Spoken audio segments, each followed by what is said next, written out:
Bonsoir Stéphanie. Bonsoir. Dans votre carnet de campagne ce soir, une chanson qui provoque un tollé général. La chanson s'appelle « Je partirai pas ». Elle est relayée par l'extrême droite sur les réseaux sociaux.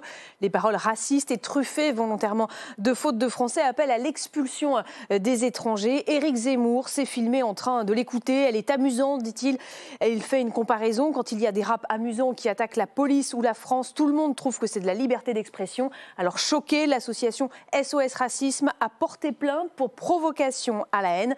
La parole raciste serait-elle décomplexée, libérée? Certains s'inquiètent, notamment après les injures reçues par des journalistes d'origine étrangère. Et pour alerter sur ce risque, cette nuit, le militant Ferris Barkat, cofondateur du collectif Banlieue Climat, a illuminé la façade de l'Assemblée nationale avec les visages de la chanteuse franco-malienne Aya Nakamura et d'immigrés anonymes. Et avec ces deux mots, « chez nous », une fresque signée par l'artiste Artémile pour, disent-ils, donner à voir les luttes de toutes les générations d'immigrés pour leurs droits. Projection éphémère, elle a été vite interrompue par la police.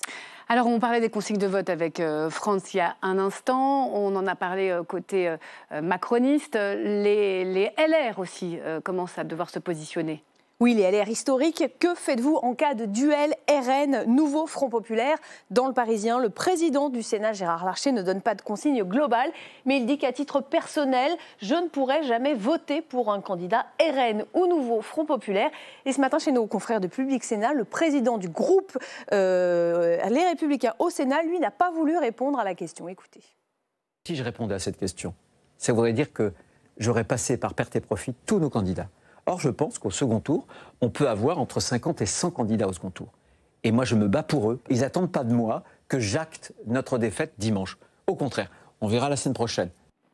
Alors, ces deux ténors historiques des Républicains ont aussi des problèmes domestiques à gérer, puisqu'il y a eu cet après-midi un nouvel épisode judiciaire de leur combat contre Éric Ciotti, qui lui a signé une alliance avec le RN. Ces ténors réclamaient la nomination d'un mandataire, bref, d'une personne neutre à la place d'Éric Ciotti. Eh bien, la justice a à nouveau dit non. Il faudra donc attendre plusieurs semaines et une décision sur le fond pour connaître l'épilogue de cette guerre interne aux Républicains. En attendant, Éric Ciotti reste le président du parti.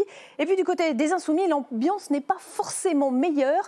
Par exemple, dans la 15e circonscription de Paris, la France Insoumise a peur que les électeurs confondent la candidate investie par le parti, à gauche, Céline Verzelletti, et la candidate dissidente, la députée sortante, Danielle Simonet. Alors la France Insoumise a carrément publié une notice aux électeurs pour qu'ils ne confondent pas le bon vote et le mauvais vote, avec un visuel vert et rouge. Vous l'avez vu, c'est clair.